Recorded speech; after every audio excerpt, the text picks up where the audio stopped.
Hello dear student, आपका unique English class में एक बार फिर से स्वागत है।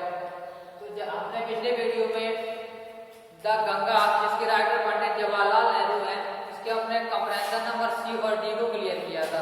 तो मैंने कल के वीडियो में आपको कॉम्प्रिहेंशन नंबर सी और कॉम्प्रिहेंशन नंबर डी के क्वेश्चनों को डिस्कस किया था लास्ट वीडियो में, और आपको कहा भी था कि आज के वीडियो में हम इसके शॉर्ट आंसरों के बारे में बात करेंगे। तो आपको पता है स्टूडेंट्स की बोर्ड पेपर में जो प्रोसेस कितने शॉर्ट आंसर आते हैं, लगभग 3 शॉर्ट आंसर आते हैं, जिनमें से आपको कितने के जवाब देने पड़ते हैं, केवल 2 के, और वो भी लगभग कितने वर्ड में, 25 वर्ड में। तो यही है short answer type question about 25, मतलब कि शॉर्ट आंसरों के देने जिनका लगभग वर्ड की पावर हो कितना का 25 वर्ड का होगा। तो चलिए वीडियो स्टार्ट करते हैं। पहला क्वेश्चन देखते हैं। पहला क्वेश्चन आपकी किताब से दिया है। तो दिया गया what was the most precious gift to Nehru. तो आपने पाठ पढ़ा होगा कि पंडित जवाहरलाल नेहरू को भारतीय लोगों से बहुत कुछ मिला था, जिसे वो चुकाने में क्या रहे थे, असमर्थ। उन्होंने अपनी वसीयत में एक्सेप्ट भी किया था कि मैं बहुत ही ऐसी चीजें हैं जो लोगों से मुझे प्राप्त हुई हैं, जिन्हें मैं कभी चाह कर भी चुकाया नहीं जा सकता। तो ऐसी कौन सी चीज यदि पूछा गया है what was the most precious, यानी कि ऐसी क्या चीज थी मोस्ट, बहुत ही प्रीशियस माने मूल्यवान दी गिफ्ट माने उपहार मिला था नेहरू को। ऐसी कौन सा उपहार था जो नेहरू को मिला था, बहुत अधिक मूल्यवान था। तो आंसर इसका होगा स्टूडेंट्स, आंसर लिखते हैं हम। तो PT Nehru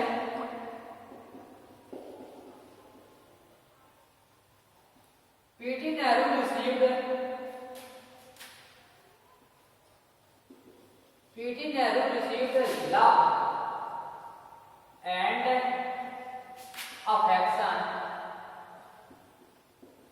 love and affection to the Indian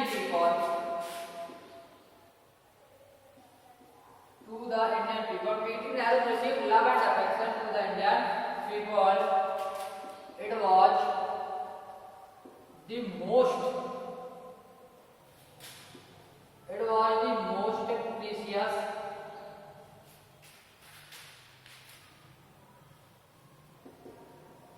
precious gift to Nehru. तो पंडित जवाहरलाल नेहरू को प्राप्त हुआ था लव माने प्रेम एंड अफेक्शन माने स्नेह। तो पंडित जवाहरलाल नेहरू को प्रेम और स्नेह प्राप्त हुआ था इंडियन पीपल माने भारतीय लोगों से। तो ये पंडित जवाहरलाल नेहरू को भारतीय लोगों से प्रेम और स्नेह प्राप्त हुआ था, it was the most precious gift to Nehru. यही पंडित जवाहरलाल नेहरू के लिए क्या था, सबसे मूल्यवान उपहार था। चलिए क्वेश्चन नंबर दूसरा।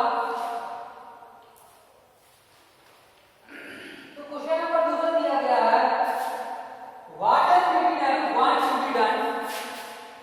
क्वेश्चन नंबर दूसरा है आपका, उसको दिया गया है what does PT Nehru want to be done, what to be done to his body after his death, to his body after his death।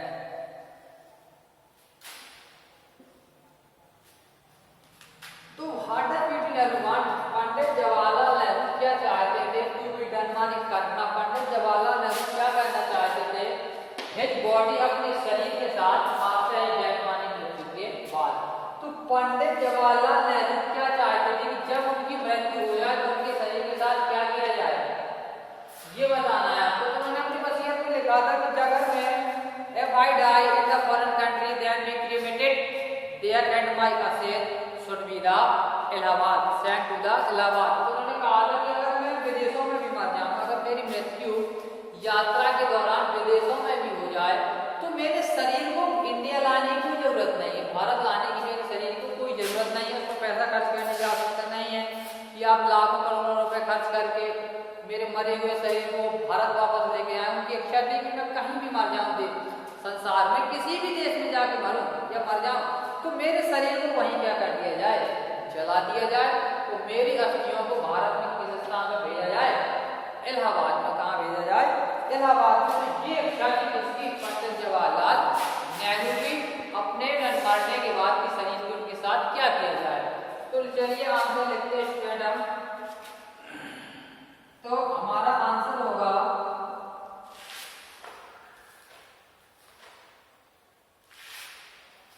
तो Pandit PT Nehru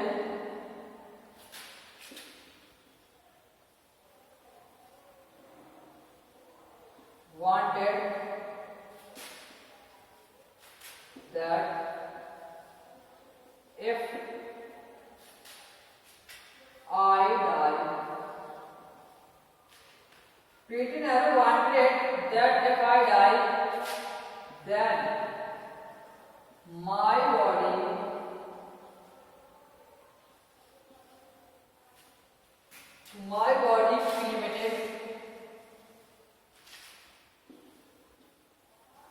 cremated there, and my ashes sent to the Allahabad.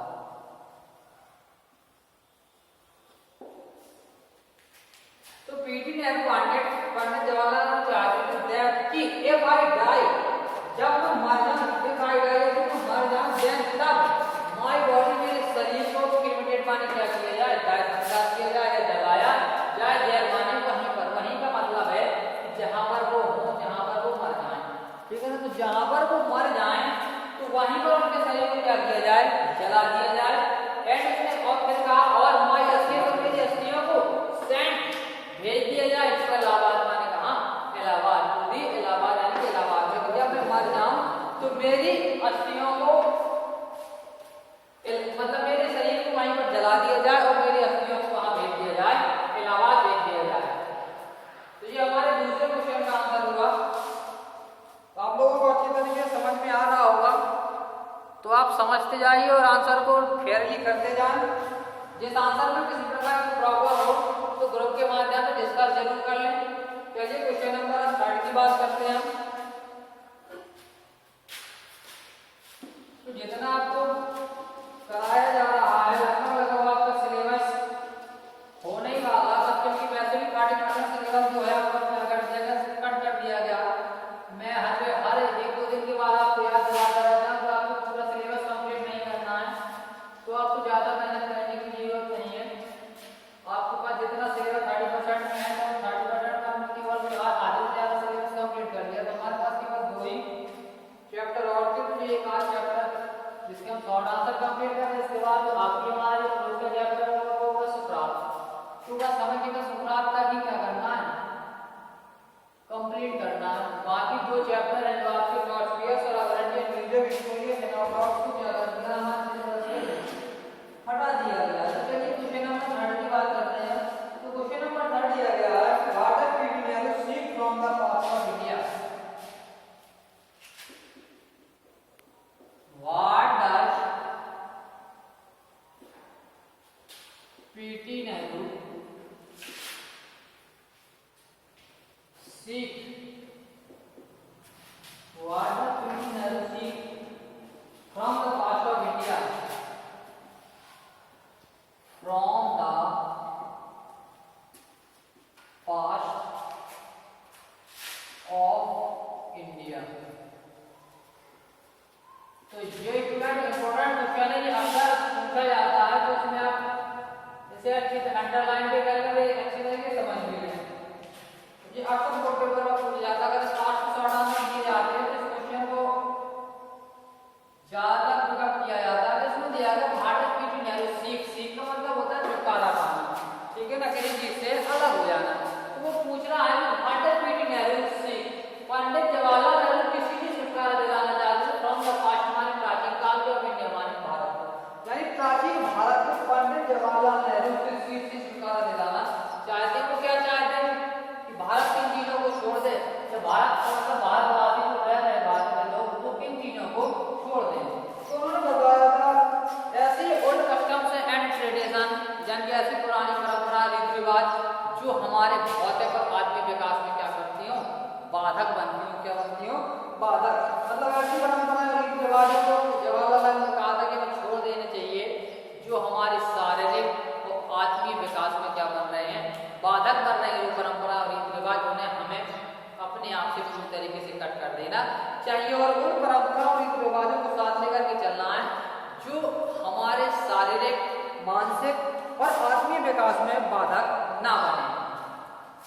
चलिए answer लिखते हैं।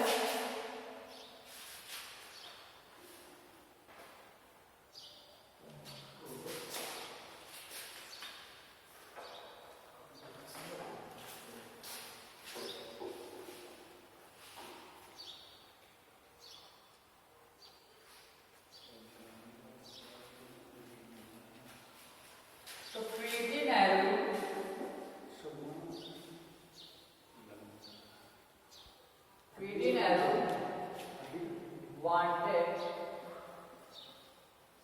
wanted to see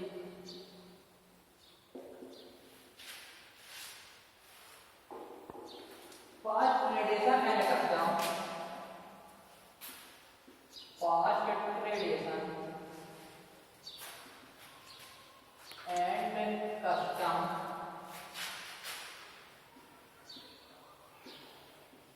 fast radiation and custom and the annexes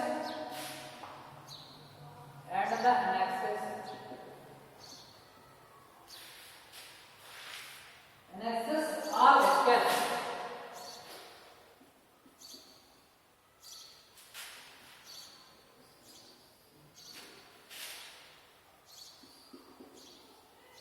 All skills who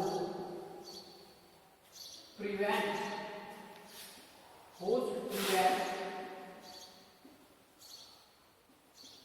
the development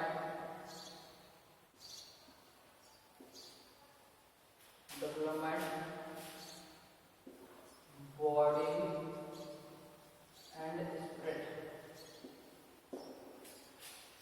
देखो तो PT Nehru wanted to सी कि पंडित जवाहरलाल नेहरू सरकार आजादी बाद ट्रेडिशन माने पुरानी परंपरा कस्टम माने नदी है पुरानी परंपरा और रीति रिवाज को पंडित जवाहरलाल नेहरू छुटकारा दिलाना चाहते हैं एनेक्सिस ऑल स्केल्स और उन सभी बंधनों से या बेड़ियों से भूज प्रिवेंट की बाधा करने डेवलपमेंट माने उन्नति में विकास में बॉडी माने शारीरिक एंड स्पिरिचुअल माने आत्मिक जो कि आत्मीय और शारीरिक विकास में जो हमारी परंपरा रीति रिवाज बेड़ियां बनी हुई हैं उनको चाहिए पंडित जवाहरलाल को उन्हें भारत क्या कर दे हमेशा हमेशा के लिए छोड़ दे। चलिए क्वेश्चन नंबर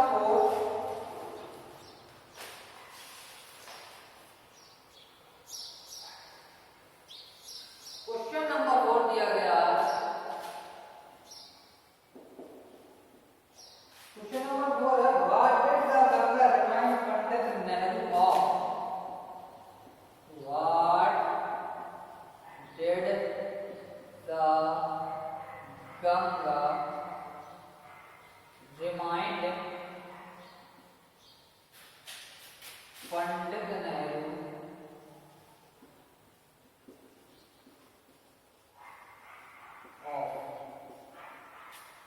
तो व्हाट डिड द गंगा यानी कि गंगा क्या याद दिलाती है पंडित नेहरू को। जब पंडित जवाहरलाल नेहरू गंगा नदी को देखते हैं तो उन्हें किन चीजों की याद आती है आपको बताना है।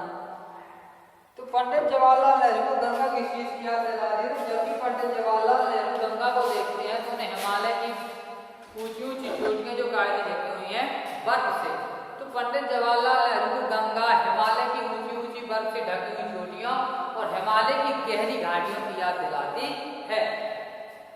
ठीक है, तो चलिए देखते हैं हम आंसर इसका भी।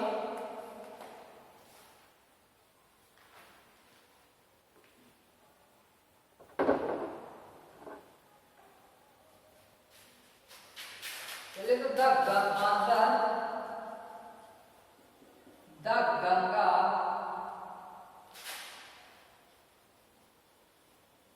remind Pandit Nehru the Ganga remind Pandit Nehru snow covered peak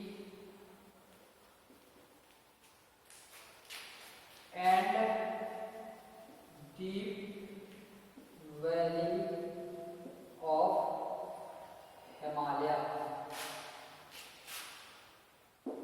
So the Ganga remind Pandit Nehru, Vishnu Kavat Peak and deep valley of Himalaya. Pandit Jawaharlal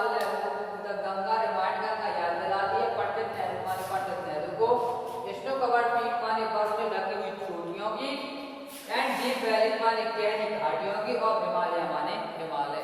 तो हिमालय की ऊंची बर्फ की ढकी चोटियों और हिमालय की गहरी घाटियों की गंगा पंडित जवाहरलाल नेहरू को याद दिलाती है।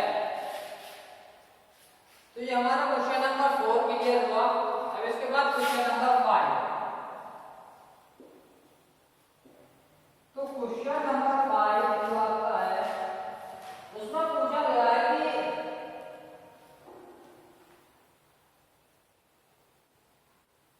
सॉरी 5 आपको नहीं करना, 5 और 6 नहीं करना, ये इंपॉर्टेंट नहीं है। सीधा क्वेश्चन नंबर बात करेंगे 7 का, मैं देखा नहीं था। चलिए क्वेश्चन नंबर 7 करना है। अभी क्वेश्चन नंबर 7 दिया गया, what is the Ganga symbolize? What does Ganga, what does the Ganga symbolize?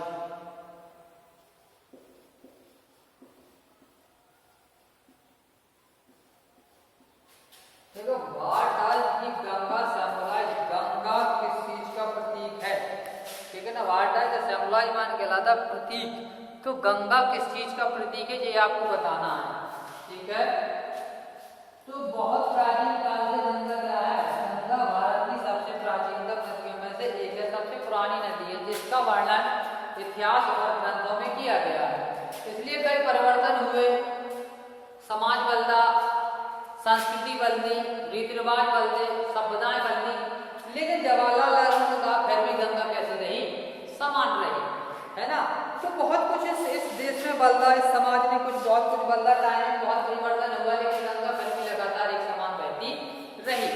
तो इतने समय से गंगा है, कई सदियां गुजर गई, सतयुग द्वापर कई युग गुजर गए, सीधा कई सदियों का युग ही गुजर गए, लेकिन गंगा फिर भी लगातार कैसी है? समान है। तो इतने दिनों से, इतने समय से गंगा लगातार भारत देश में प्रवाहित हो रही है। तो वो पूछ रहा है लेखक कि व्हाट इज द गंगा सैम्पलाइज? कि गंगा, लेखक ने बताया था कि गंगा किस चीज का प्रतीक बन गई है। तो क्या गंगा, आपको पता है Ganga symbolize India's long culture and civilization. तो गंगा भारत के प्राचीन कल्चर यानी संस्कृति और सिविलाइजेशन मानी कहलाती है, सभ्यता। तो प्राचीन यानी संस्कृति और सभ्यता का क्या बन गई है? प्रतीक बन गई है। तो ये हमारा इसमें आंसर होगा। तो चलिए लिखेंगे हम answer.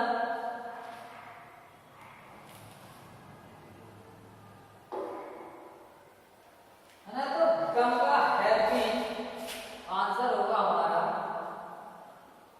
The Ganga has been, the Ganga has been symbol, the Ganga has been symbol of India age long culture of India। India का डेमोग्राफी आप बनाएंगे, फिर लगेंगे एज यानी युग, age long culture, CULTUR long culture and civilisation. ठीक है, India long culture and civilisation.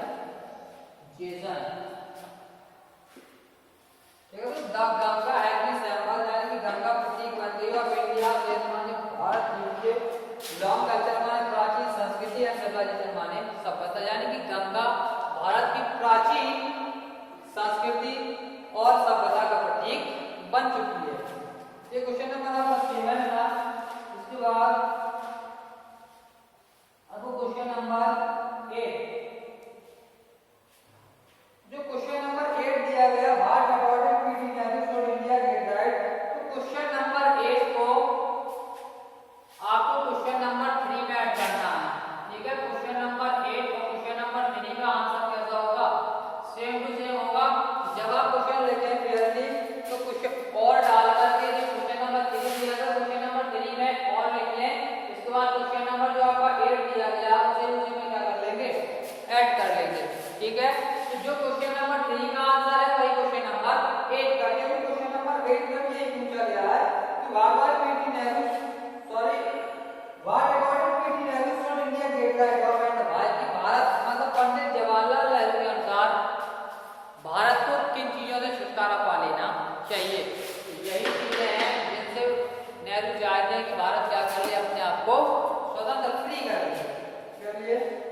Question number 9 है why was P.T. Nehru so much attached to the Ganga. तो ये क्वेश्चन हम लिखेंगे, मतलब पंडित जवाहरलाल नेहरू हैं जो गंगा से इतने अधिक क्यों जुड़े हुए हैं।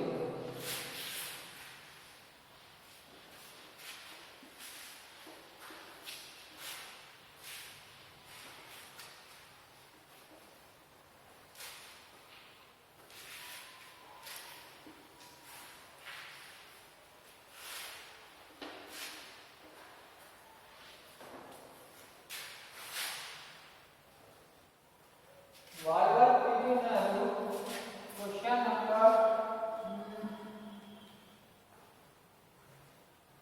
9, क्वेश्चन नंबर 9 में लिखा why was P.T. Nehru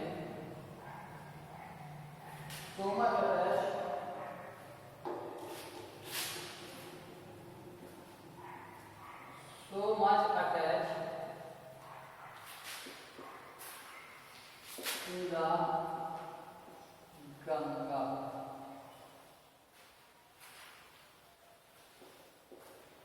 तो ये भी आपका इम्पोर्टेंट क्वेश्चन है कि पंडित जवाहरलाल नेहरू गंगा से इतने अधिक क्यों जुड़े हुए थे। चलिए तो आंसर लिखते हैं क्यों जुड़े हुए थे। तो मैं आपको बता दूं स्टार्टिंग में कि पंडित जवाहरलाल नेहरू का जन्म कहाँ हुआ था, इलाहाबाद में क्यों पले बड़े, इलाहाबाद में उनका जन्म हुआ था। तो गंगा और यमुना का संगम कहाँ होता है, इलाहाबाद में। तो जब बचपन से जवाहरलाल नेहरू इलाहाबाद में रहे तो गंगा के बदलते हुए स्वरूपों को उन्होंने क्या किया था, देखा था। गंगा के बदलते हुए स्वरूपों को उन्होंने देखा, गंगा के उतार चढ़ाव उन्होंने देखा, इसलिए उनको गंगा से अधिक क्या था, लगाव था। तो यही रीजन था कि पंडित जवाहरलाल नेहरू को गंगा से अधिक लगाव क्यों था। तो चलिए देखते हैं P.T. Nehru was born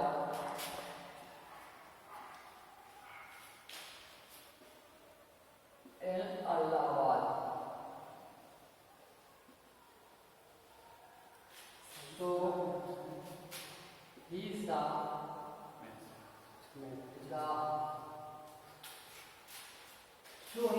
the barren mood of Ganga.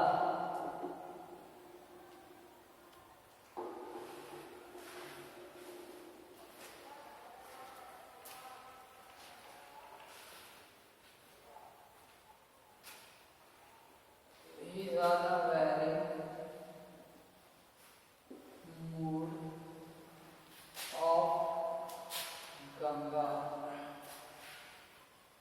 since his childhood.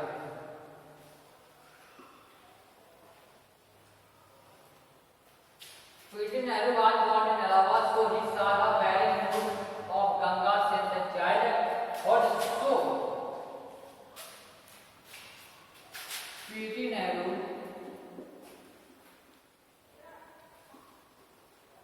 so much attached to the Ganga. Student देखिए Pandit Nehru was born in Allahabad, पंडित जवाहरलाल नेहरू का जन्म इलाहाबाद में हुआ था, इसलिए ही उन्होंने देखा द वेरी मूड माने बदलते हुए स्वरूपों को और गंगा माने गंगा के, इसलिए उन्होंने गंगा के बदलते हुए स्वरूपों को देखा सिंस चाइल्डहुड माने अपने बचपन से ही। तो पंडित जवाहरलाल नेहरू का जन्म इलाहाबाद में हुआ था और उन्होंने गंगा के बदलते स्वरूपों को अपने बचपन से ही देखा था। सो इसलिए P.T. Nehru so much attached, बहुत अधिक जुड़े हुए थे उधर गंगा माने गंगा से, इसीलिए पंडित जवाहरलाल नेहरू गंगा से बहुत अधिक जुड़े हुए थे। तो ये हमारा 9 क्वेश्चन हुआ। इसके बाद 10 और 11, ठीक है 10 11। इसके बाद मैचिंग जो होगी वो अगली वीडियो में आपको कराया जाएगा। तो आप इन